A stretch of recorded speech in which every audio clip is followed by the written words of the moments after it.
Hi, everybody. It's Dr. Sarah Gordon. Welcome to the PhD Journey Unplugged podcast. I am joined today by my guest, Jennifer Hoban. Welcome to the show, Jennifer. Thank you for having me. You're welcome. This is a really important day for me, and I am excited to have you with me today. I feel like sometimes this is my experience, okay? Sometimes the universe just provides and you haven't even planned it, okay? Because today we're going to talk about finding fast again in sport and in life, both literally and metaphorically. And your story, as I introduce you to our audience and talk about some of the things that you've found your pace again in, Mhm. are stories of resilience and never giving up on yourself and believing in yourself and going after your goals and your dreams. And so with that, having you on my show today is my 1 year anniversary of launching this podcast. Oh, how cool. Okay, I feel really honored to be that 1 year Yes. anniversary person. Thank you for choosing me for that. Well, Or maybe it just fell into place it like that.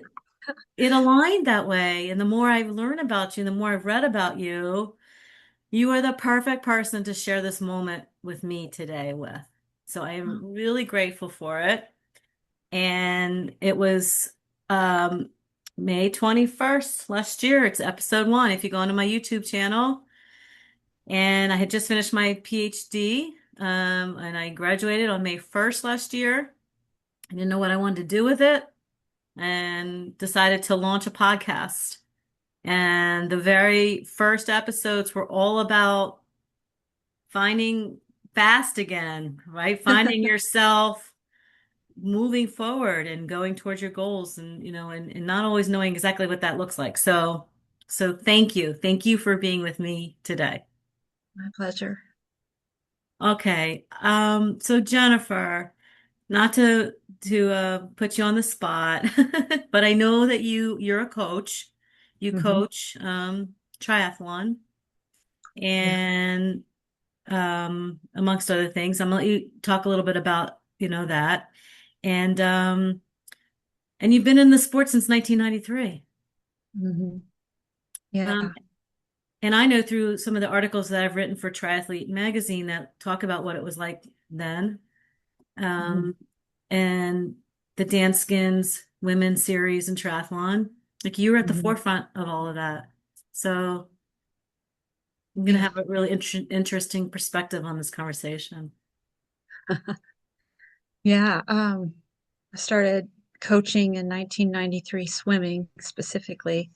I got a job as a lifeguard, and the person who was the director of all the aquatics there in Colorado knew I had gone to high school and swam as a high school athlete. And so it just kind of, I just sort of fell into this coaching role and immediately fell in love with it. And it's kind of funny because I was putting myself through my undergraduate studies as a pre-med student, never thinking that coaching would become my lifetime career.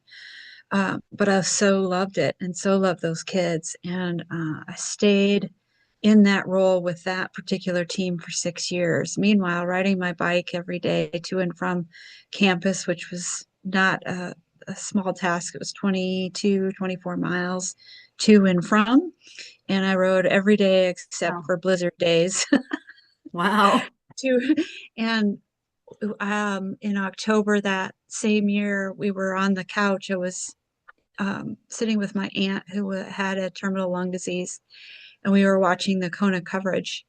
And she said, "Why aren't you doing triathlon? You run, you bike, and you swim. So why aren't you doing that?" And I was like, "Well, I don't know. I wouldn't even know the first place to start." And consequently, I had also started riding for a small cycling team in Colorado. There were mostly men on the team and very few of us girls, but um, rode as a category three cyclists that year. Didn't stay very long in the sport because doping was really coming on the scene and there was a lot of pressure to do it. And as a pre-med student, I really, like, for me, I knew that that was not a healthy choice. It wasn't Mhm. even illegal yet in 93, EPO and that sort of thing. But I remember reading an article in Bicycle magazine on that whole idea of putting plasma back in, blah blah blah. Anyway, I didn't want to do it, so I quickly left that sport and then started to kind of find my way through triathlon. So fast forward to 2012, I took a job with Lifetime Fitness as a personal trainer, and they found out my background, and that's when I really broke into coaching triathlon and I pursued getting my USA triathlon certification. I think it was 2013, and it's just been ever since. Now I'm in the process of being mentored at the elite level coaching, which is level three. There's, I think, less than 20 coaches in the United States that are level three. And it's a highly selective process and a year-long mentoring process, which I'm about 60% through at this point. So, That's amazing. I've had one or two coaches, female coaches that was just about there to get the level three. uh-huh. I think might have had it, and from what I understand, it takes a lot of work to get to that. Yeah, So they that's want to see credentials, mhm. all of the historical work that you've done. And I wouldn't say those of us that are in this cohort right now are all well known, but there are some well known coaches. And the first cohort just finished completion, and a well known coach, Andy Potts, was in that cohort in the first group. And then I was in the second selection. So it's really selective, and I feel super honored to be chosen. Well, so let me ask you this. Your platform is called Finding Fast Again. It's Yeah. in I think it's even in your email, your part of your email Mhm. address, like everything. And so, I want you to share in your own words as much as you want about you've had three significant moments in your life where you might have lost some momentum, Mhm. some medical setbacks. And I'm Yeah. wanting to know, what does finding fast mean to you? Is it wrapped into that? Mhm. Is it, or is it just performance? Like what does finding fast again mean to you? Well, I was a pretty good runner Okay. in high school, like district and state level, fairly decent swim, although not top level. I um, fortunately and unfortunately had to share water with some really talented swimmers, which made me look not so talented. Amy Van Dyken's one of those names, who went on to win, I think, three gold medals for the United States. I can't remember exactly, but um, we had one who went on to the Naval Academy and was an Olympic hopeful, and then uh, another girl who was a year younger than me and also an Olympic hopeful, but in triathlon, her husband was an Olympian on the U.S. swim team. So a lot of swim talent where I went to high school, and I just looked very medium, didn't know really. And so it, I kind of kept getting these delayed starts into the sport. And in 2007, I fell from a 30-foot height and totally blew out my right knee. And I was told that running was probably going to be not a thing in my life anymore. And so for a time, I believed that orthopedic surgeon that I needed to give that up. And then, gosh, maybe about 18 months into rehabbing that knee back to its full potential, I was like, why can't I run? And that's kind of where it occurred to me that I could be fast again. And I'm not the same athlete I was prior to the accident, but like I just decided, don't let these things define you. Become the very best version of yourself in the moment that you are in, and don't play the comparative game. And so that is where Finding Fast Again was born. I love that. That's amazing. It really is. That's what the show is really all about, is to remind people that exact message that you just said. Yeah. Because So, everybody's got setbacks in their lives. oh, The for key is sure. what do you do with it? And I know I am not unusual. There are so many stories like this. Not just in triathlon, but in sport. There are so many people that face these huge setbacks, and some people take a knee to it, and I almost did, but you don't have to. So, Where do you think that came from at this first moment, the 2007, that time period? And then we'll move into the other two. But I mean, where do you think that energy came from? well, I'm going to get a little spiritual on you because that's just No, kind of okay. in fourth grade. We went to the movies and it was sold out except for like the front row. So we had to sit in, I think it was the second row. I remember like sitting like this, neck super. But the movie was Chariots of Fire. Uh, And, there's this comparison between these two athletes, one kind of doing it for intrinsic reasons and one doing it for extrinsic reasons, like so concerned about results for like his reputation and his image, and then the other was really doing it for glorifying God. And I remember very, very like clearly in that moment, I thought, that's who I'm supposed to be like.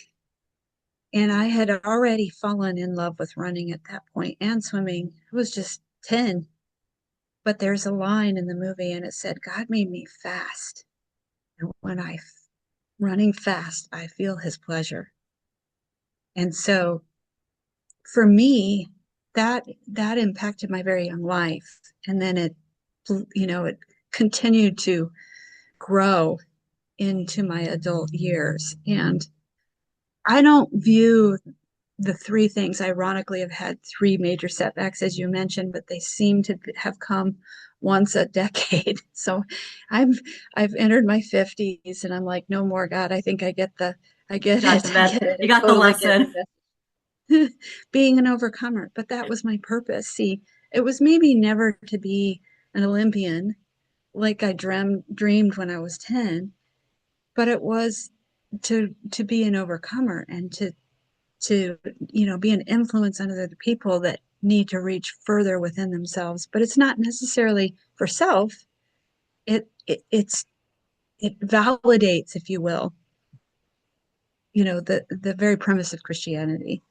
Mhm. So that's kind of how I look at it.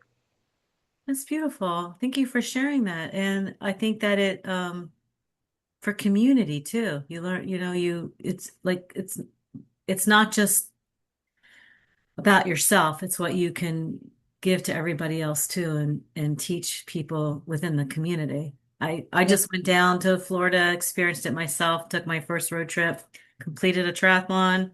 It was Yay. a lot of fun. Congratulations. It was, you know, Are you hooked?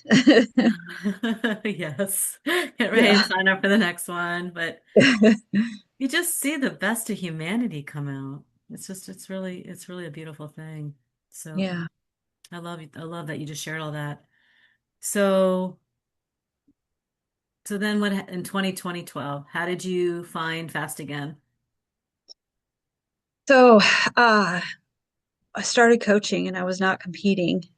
I was just really work, trying to help people become better um, machines, I guess is the way to define it. Like Mhm. I did a lot of weight loss, a lot of body transformation when I was working at Lifetime Fitness, but on the side, I was doing this coaching venture for them and building a triathlon team.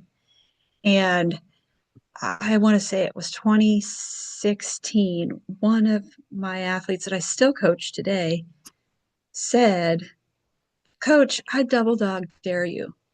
Why aren't you racing? And I was like, I, I really haven't ever thought about why I'm not racing, like other than just, being focused on everybody else and not myself. So I spent about 6 weeks training up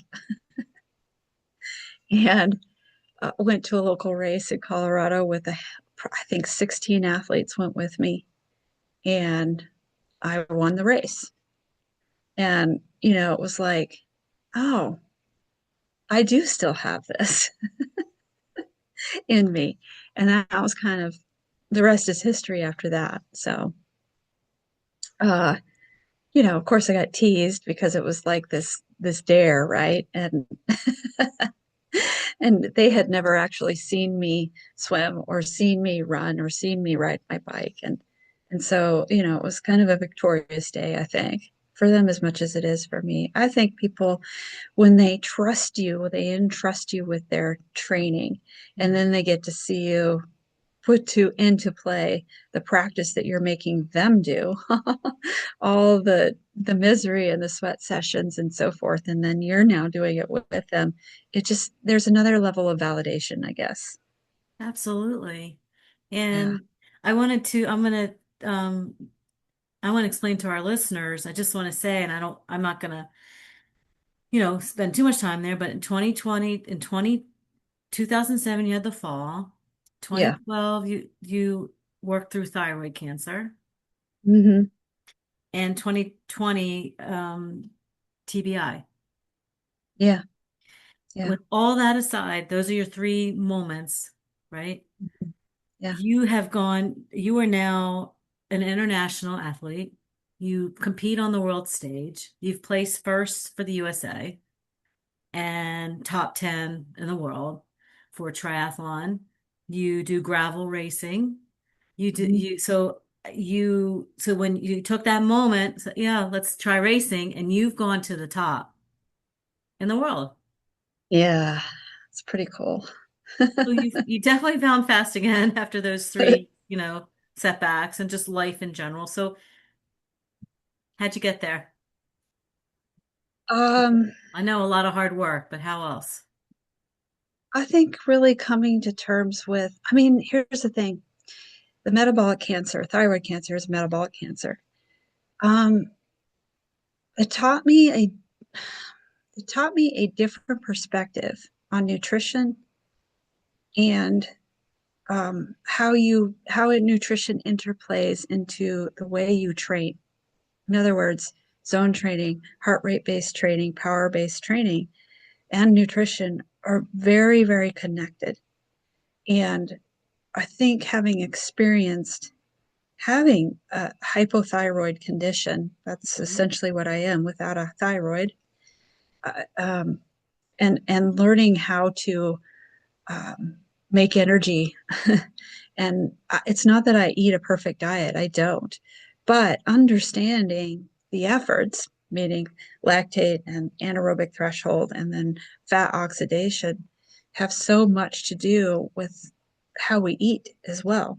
And Hmm. so I think that, it's very science focused, but that's an important piece and really the sixth part to triathlon. I mean, we swim, we bike, we run, we transition, right? But we also have to consider how we eat, be the very best.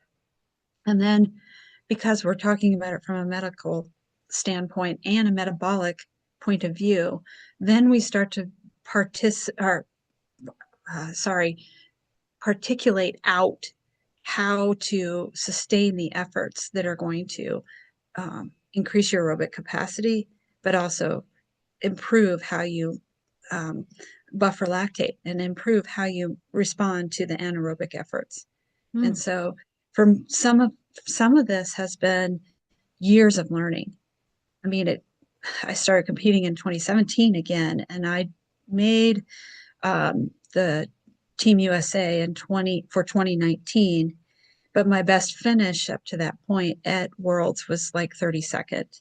So it's just been a like almost like a circular stairway in terms of applying the science to the efforts and then seeing the results and really having some consideration that objective view of what is working and what is not. Mm. So I'm a student of the sport, and I don't want to like lose people with all the science and overeducate or, you know, overcoach what I'm trying to say, but it's a blend. Coaching well is a blend between artistry and science. I like that. So, I like that. A student of the sport, a blend between artistry and science. yeah. I like that. That's good. Yeah. Sometimes, Well, no, I mean, a lot of times on the show, if you watch me consistently, I'm always like, I just have to sit for a second because the coaches that I've had on the show, the athletes I've had on the show, you bring so much wisdom. fit Bring or so no, much no. You bring so much wisdom that we can then take and use it in our life. We can generalize it to a lot of other areas in our life. We don't Hmm. have to just think about these things that you're teaching us or talking about today just within the lane of sport.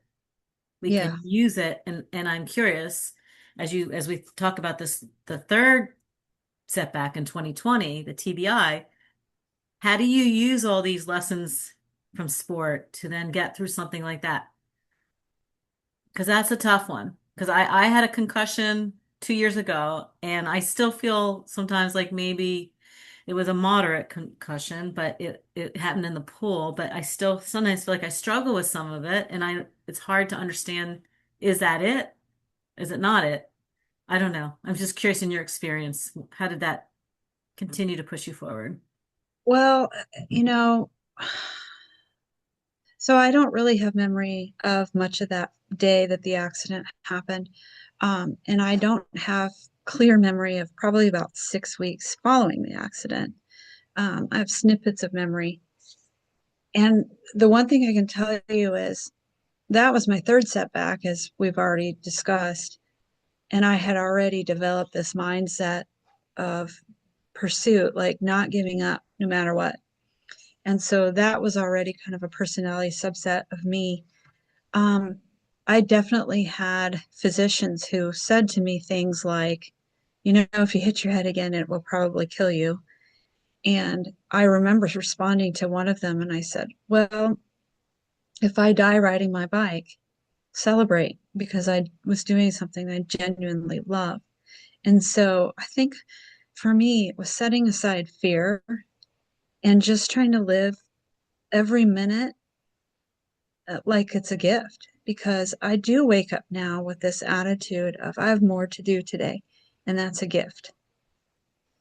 Um, but I also will tell you that there were times that were really, really difficult. I had a lot of trouble with my autonomic system in the beginning. My heart rate would inexplicably soar sometimes, and then it would drop drastically down into bradycardia, like 28 beats per minute sometimes, and then it would jump clear to like 180 to 200. And so I think initially, granted, it's COVID year, and the medical community was drastically affected Mm-hmm.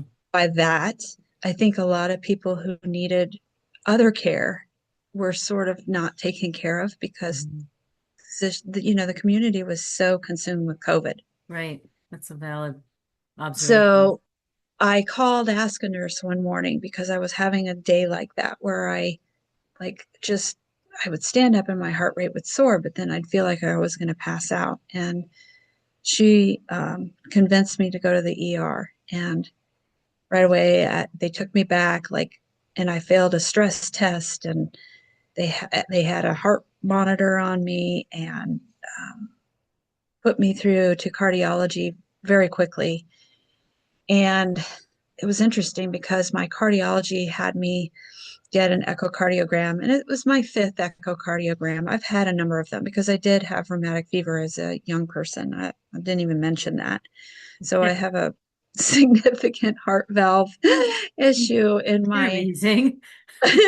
in my tricuspid valve, and it's been followed for years. And to be honest with you, it's part of why I got into endurance sport because my pediatrician at the time said swimming is the best place for this kid because we don't want her to grow up and need a heart valve replacement.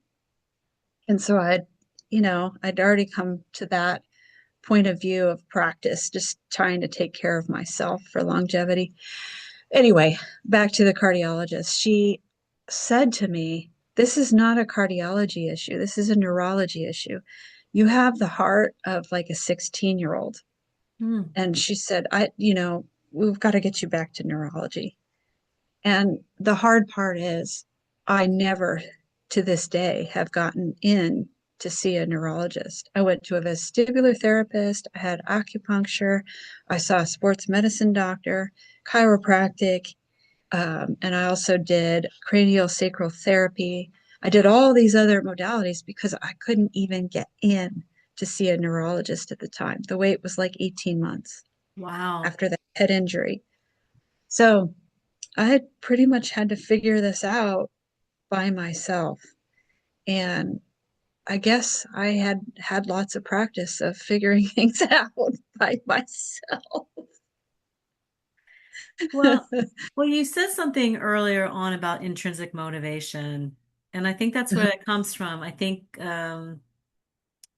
learning to take actions for your life. It's very empowering, and maybe that's where you have found some of the strength to find fast again, because Yeah, you do understand that at the end of the day, it's the discipline comes from within to find the answers, to do the training, to overcome things, to move your life forward. So maybe that's kind of the thread that through it all with yeah, spirituality has kind of gotten you to where you are now, because last year you went to Australia yeah, and you came in first place on Team USA, correct?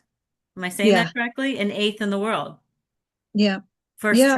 triathlon, For aquabike, aquabike. um, yeah. So just to back up a little bit, Sure. um, I did a few local triathlons in 2021 when racing resumed, and I did well enough that I felt like, okay, I I have myself back again.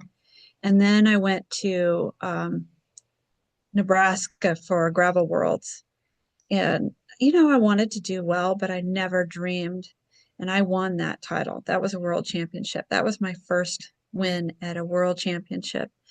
And the next year I went back and I was on the second step on the podium. But, I actually rode the course 20 minutes faster. So whoever it was that beat me was really, Really really fast. that day. Yeah, and we talk about some some technical terms. My normalized power the second year was also like 12 watts higher.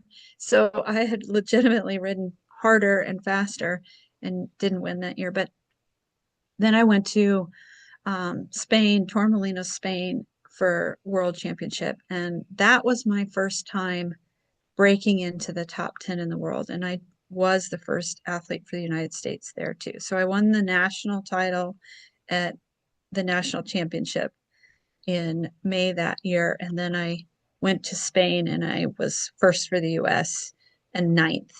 And then last year in Australia, um, continued to hold that trend of being the number one athlete for the United States, but moved up one place Is into eighth.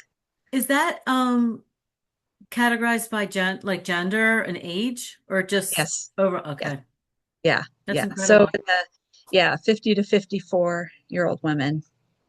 And my first time at nationals, I think I finished in the top 50%. That would have been 2018. And then my next year at nationals, I finished in the top 20. And then the next year after that, I finished third.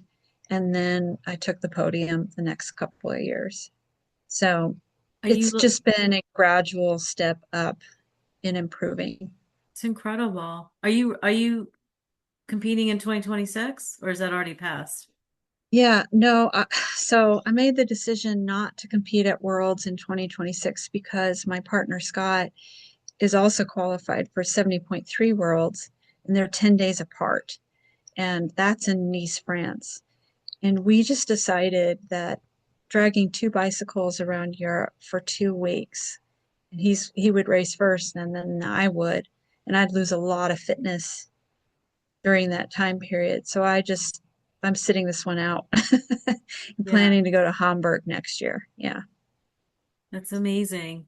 And as when you talk about being first in the world as a female athlete, triathlete, whether you're doing the three disciplines or two disciplines, regardless, I know from my dissertation research, the interviews with women athletes such as yourself, and just articles I've written that when you started in 1993, I don't even think there was a category for women in 50-54.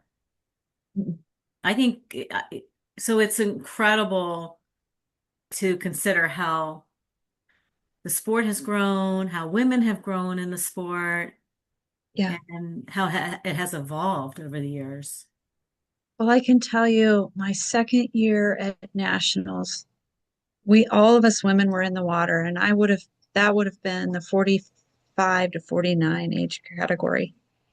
And um, I want to say there were close to 120 women just in that 4 year span.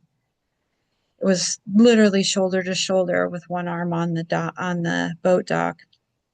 And the announcer came on and said, "This group of women are the most competitive, like the closest competitive group, meaning there were more talent, more dense talent in this particular age division than any other in the women's." There were a lot of us that um, had been national athletes or were nationally ranked.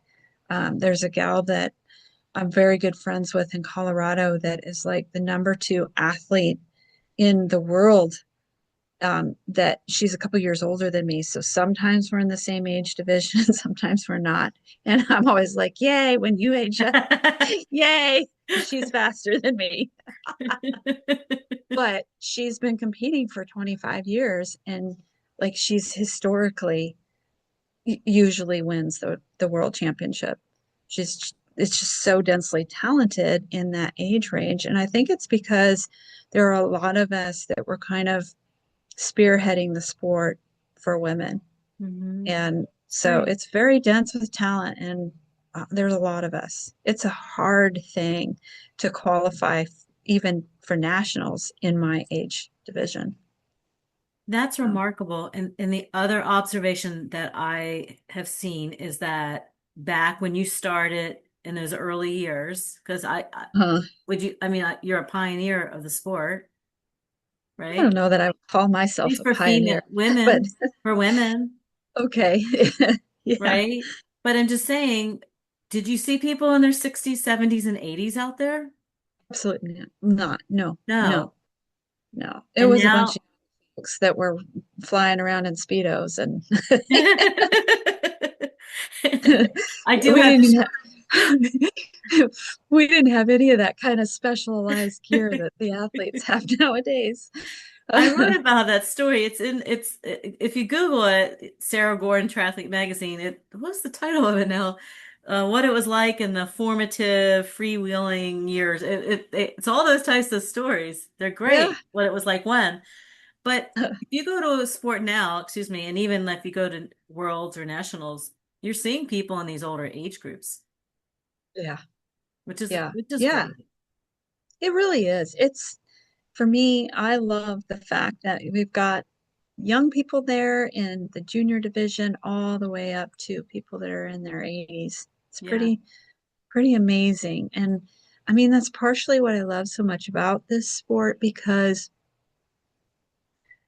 yeah, we're crazy. And one is not enough for us, so we got to do three sports. But I there's a component to being a decent swimmer and a decent cyclist and a decent runner that helps balance the other things out because you can get a lot of repetitive motion injuries from just swimming, shoulder injuries from just swimming, and you can get a lot of, I mean, cycling's dangerous for concussions. We know that. But no, like the repetitive motion of just one thing is to some degree um, mitigated by training for the other things. Mhm. So there's this balance to it and the health that it creates, the wellness in people that it creates. I've got an athlete right now that is 75 who had to have a defibrillator placed in his heart and a few stents. And so, initially speaking, his wife was really terrified of him considering becoming a triathlete.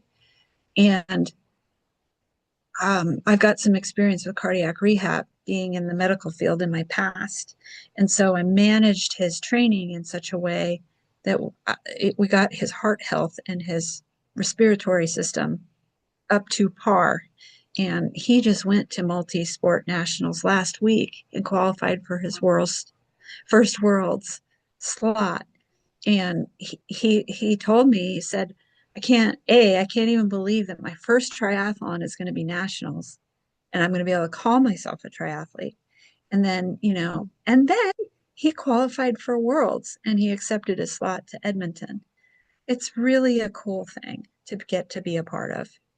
Gosh, I get emotional a lot of times when I listen to you all talk. I truly feel like it's an honor, and I mean this with so much authenticity. It's an honor to give you and triathletes and coaches an opportunity to share what it's like through my podcast because the stories are they're such good stories about what we're made of, about how we can push ourselves beyond our comfort zones and achieve things that we didn't think we could achieve and go after these goals and go after these dreams and live our best lives and make amazing connections. I mean, you and I just met, and I feel so connected with you because I understand what you're saying about the triathlon community. I don't think Jennifer and I are saying everybody needs to be a triathlete, but I do think if you want to try it, you should definitely go for it. But I do think there's so many lessons in it Mm-hmm. for all of us to look Mm-hmm. to the triathlon community, to look to people such as yourself and to learn from you all. And so it's just I think it's incredible. I just wanted to say that Yeah. Oh, personally. I agree with you. And I think the thing that training for these things does is it teaches you grit, it teaches you perseverance, it teaches you commitment. And all the setbacks are valuable lessons too. And you will have them because no one can execute perfection. There's only that one guy in all of human history that was perfect.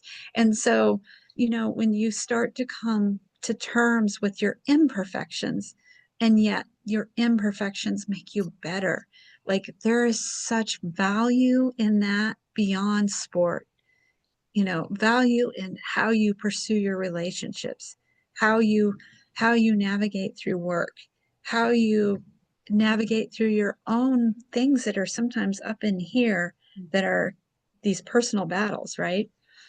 It's a very empowering thing to start and then get to the start line and then the final thing to cross that finish line. You watch literally several hours on 70.3 video feed or whatever in Ironman, and every person had a story Yeah, crossing that finish line. Every, yeah. everybody had a story. Hmm. So my show is to bring guests on to share their stories, to show us what resilience looks like, to show us what pushing yourself outside your comfort zone looks like. But it is important for me to mention that Jennifer and people such as yourself don't get to number one in the world without all the performance stuff, without the science, and you mentioned it, without understanding the nutrition and the metrics and the data. That's not my platform. I really want your stories, but I think it's important to understand that that's part of it. Like you understand it. You understand how, you drop some terms and we could spend probably another episode just talking about when you said oxidization, like Fat oxidation. Mhm. oxidation, and or the power metrics when cycling. Like Mhm. there's a lot to this conversation to understand to be number one. And I just think it's important to say that because that's not necessarily the focus that I am.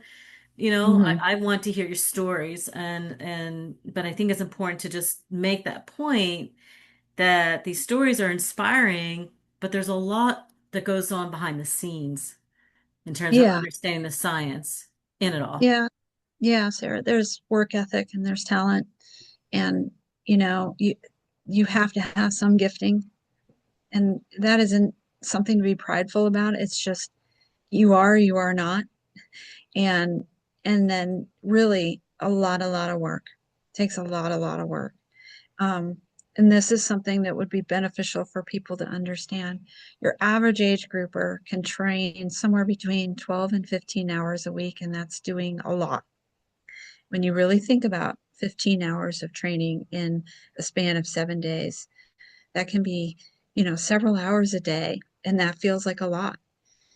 The elites are training somewhere between 26 and 30 hours a week. Wow.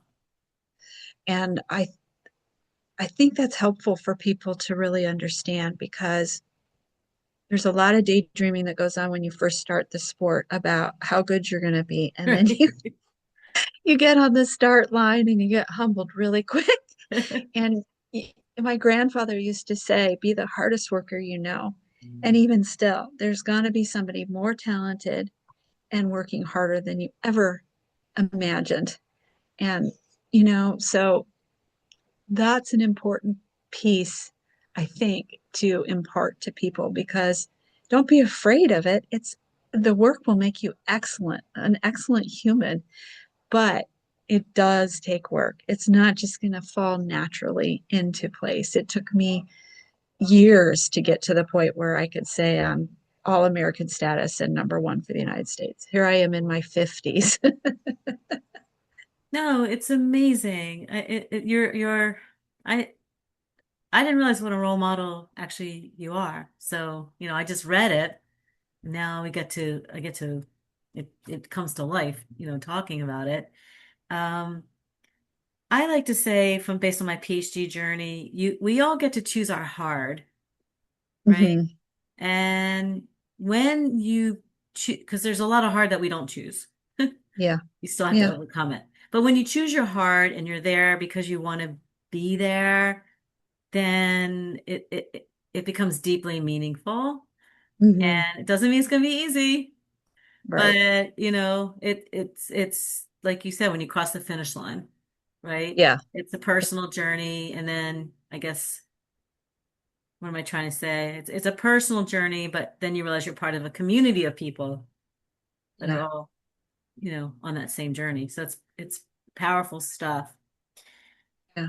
You have this sentence that you wrote, and I'm gonna read this, and then I'm gonna let you kind of wrap up, and whatever Okay. else you like to share. Obstacles happen, but pursuit of excellence remains primary despite. Those are your words. Yeah. I mean, like I said, there's no such thing as perfection. You are going to encounter um, obstacles along the way.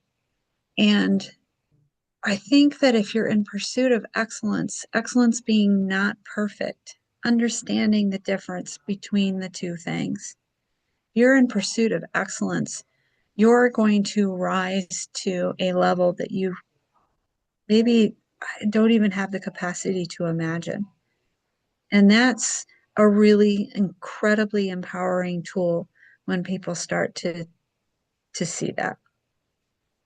But again, it's understanding the difference. And listen, there's a lot of type A personalities in this sport. And there are people who were good students and directors and um, highly educated, very intellectual types of folks that are attracted to triathlon because it is hard. It is hard. And I would say the first obstacle is understanding that there is no perfection. That's good. There's no perfection. Yeah. It's a long day. Something is going to go sideways. You have to be flexible and adaptable. Yeah. Yeah. But you set yourself up for success, when you show up. Preparation is key. Um, Yeah. If you can get into the mindset that whatever just went wrong, now we're in a new moment and now the right, new moment is going to go right. right, that right there is going to cause you to succeed. Yeah. So is that how you find fast again? Yeah. I love it. I love it. Yeah. Yeah. Set put the stuff behind you, learn from it, put it behind you, and now change your focus. So they're here and now. Keep moving forward. That's right. I would like to talk to you sometime about how you actually literally get fast. I would love to have that conversation. So if there's another chat off or on camera, whatever you wish, but I would love to talk with you about that. Yeah, maybe the key in wrapping up is um let me think how to say it.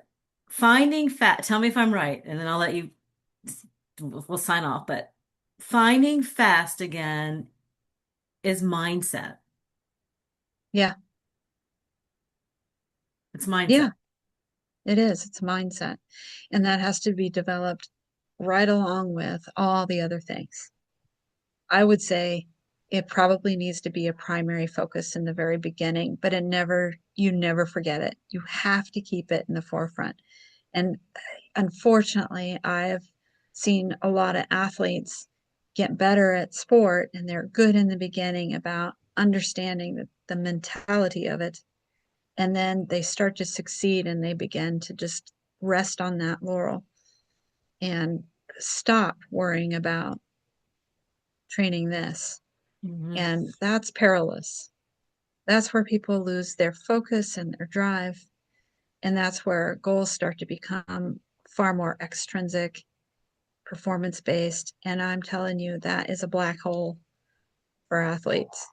You got to keep it here. You got to keep it in your heart.